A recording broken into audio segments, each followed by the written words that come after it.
back to my channel. I'm so glad you're here, especially because I think today's video will be pretty fun. I want to show you how to put together a no-bake cosplay, and what I mean by that is when you don't have the time to go out and buy materials and put together a costume, or maybe you've never done that before, or maybe you visited a website that sells pre-made costumes but you haven't found that character specifically, or you don't like it quite how it looks. I want to show you how to basically put it together with pre-made pieces in your own way. So sure, you didn't sew it yourself, but you technically made it because you did buy pieces and decided what went with what in order to make that outfit. So a no-bake cosplay, kind of like a no-bake cheesecake. So I wanted to start off this little series, which I hope will become a series if you're interested in watching, but I wanted to start off this series with a really easy no-bake cosplay and probably one of my favorite characters in video games. So if you couldn't tell by the title, Jill Valentine from Resident Evil, the one that came out on GameCube, which is the first ever Resident Evil game that I played and is probably one of my top 10 favorite video games of all time. So I always wanted to dress up as Jill, but I had no idea how to go about making cargo pants or a lot of the stuff that is included in her outfit, her Stars raccoon outfit. So I figured, you know what, I'm just gonna get different pieces and see what works to put it together. I know that a lot of the photos for her outfit look kind of blue, but a lot of the photos look kind of teal, so it really does depend on which look you want to go for. I particularly went for the like army green teal version because that is what her outfit looked like to me when I played the GameCube version of the game, so that's kind of what I went with. And this one's really easy to start off with. It only requires like 5 to 7 pieces max, and I will show you. I also want to preface this by saying that she wears these giant like arm pad things on her shoulders.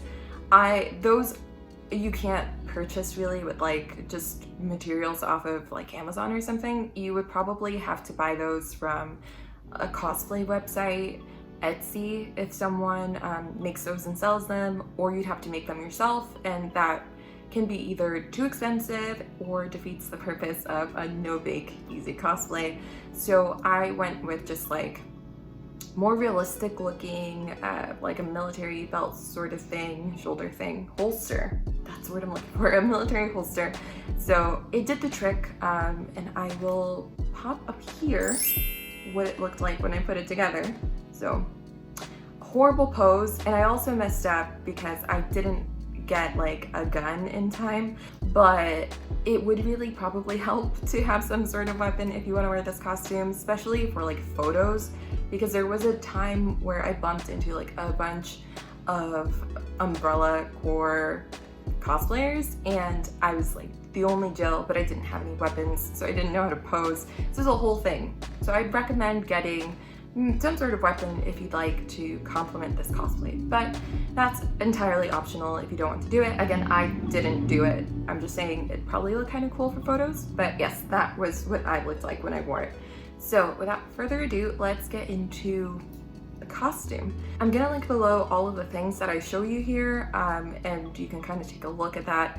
Of course, these aren't the only links available for these things. You can probably find them in other stores. You can probably find cheaper sellers on Amazon or something like that, or maybe you already have some of these pieces, which is even better because then you don't have to spend on them and you can just build around what you have. But I'll link the ones that I have, and hopefully they help you in some way, shape, or form. And yeah, let's jump into it. So first thing you're probably gonna need is a pair of cargo pants. And the cool thing about having cargo pants is that you can use them for a lot of different cosplays. I actually didn't have a pair before I bought some for this particular costume, but ever since I have been able to use them for other characters. Like, I didn't particularly do this character, but you could technically use them for like Impossible if you wanted to.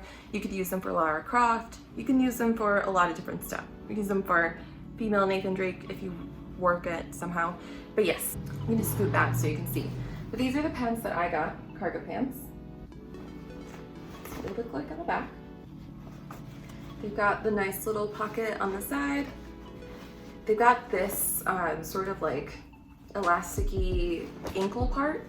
So they're nice because they're cargo-y for the whole leg, but then they're not like flaring out at the bottom. They're not like flappy. They just kind of close up near your ankle. So these are perfect for boots, which you would need for this costume anyway. So I was a fan of that. So yes, they've got their pockets. These are a bit wrinkled. I honestly am really bad about keeping my clothes neat. So yes, these are wrinkled. But yes, these are the pants that I got. They're really long. I had no issues with the length of them, and I am tall. I'm 5'9", so these were perfectly fine. So these are cargo pants I got, and again, I'll link them below. And then the second thing that you're gonna need is a teal shirt. Again, I just went ahead and looked through Amazon to see what kind of shirts I could find with the color that I had in mind. And I didn't want like a scoop neck one. I wanted something more like V-neck, which maybe isn't necessarily entirely accurate, but I thought it looked a little bit better with the outfit, so I went with a V-neck. And this is the shirt that I ended up picking. It's just a basic teal t-shirt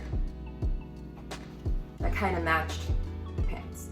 And I think that's kind of like the color gradient in Jill's outfit in that game. The top is a little bit lighter than the pants, so I was happy to find this that matched that entirely. And I had no idea that it would. I bought all of this at the same time, so it was really a gamble, but it paid off. Next, these are actually 2 items, but I've combined them already since I've worn this costume already. But you're going to need a green beret, and you're going to need a Raccoon City Police Department STARS badge. So this came in 2 sizes, I believe, on the website. I wasn't sure which size I'd go with, but the smaller one ultimately ended up working out for the best. And the problem I did run into is that when I was purchasing the patch, they only had 1 left, and I would have wanted 2. I wanted one for her shoulder, or not shoulder, but like this area right here, since she has another patch on her shirt, and I wanted one for the hat. But I figured if I was wearing the hat, I'd be front and center the whole time, so it would make more sense to have it on the hat itself. So that's where I ended up putting it, ultimately, on my beret. But if you're searching to put this cosplay together now, I would recommend getting 2, so you can put the other patch on your shoulder where it goes, and then that way you'll have both. But if you only have the one, I would go with the beret just because it's front and center. It's what people are gonna see head on when they see you. So yes, these are the next 2 items put together. I think for the beret, I just searched green beret, army green beret, and it was one of the first options that came up fairly quick. And again, it worked out, it matched. It's a little bit darker than the rest of the outfit, but honestly, when it's on, it looks pretty good together and matched. Next, I did get some fingerless gloves because she does wear gloves. I went with black because it matched the holster thing that I got, and I figured it would look better if those 2 things matched. So yes, fingerless gloves.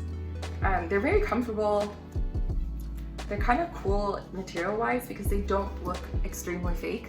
They're like leathery, so they look nice and legit, and it leaves your fingers free, which is perfect because then when you're in a convention, when conventions were a thing, but when you were at a convention, you could just like grab stuff, and you know, sometimes gloves are really annoying at a convention because you can't like pick stuff up properly, but with these, no worries because they're fingerless. So that's always cool, and even if you're not going to a convention now, you can still wear these for like a photo or an at-home cosplay photo shoot. But yes, I would go with these if you want to have that glove on there that matches the next item that I'll show you, which is this holster thing. Again, I didn't get the shoulder pads because they're too hard to find without overspending or without having to make them yourself. So I figured I would just get like a more realistic sort of shoulder pad situation. It worked out when the whole outfit was put on. So they're not bulky like they should be, but they look legit. So that's what matters. And of course, I messed up my hair.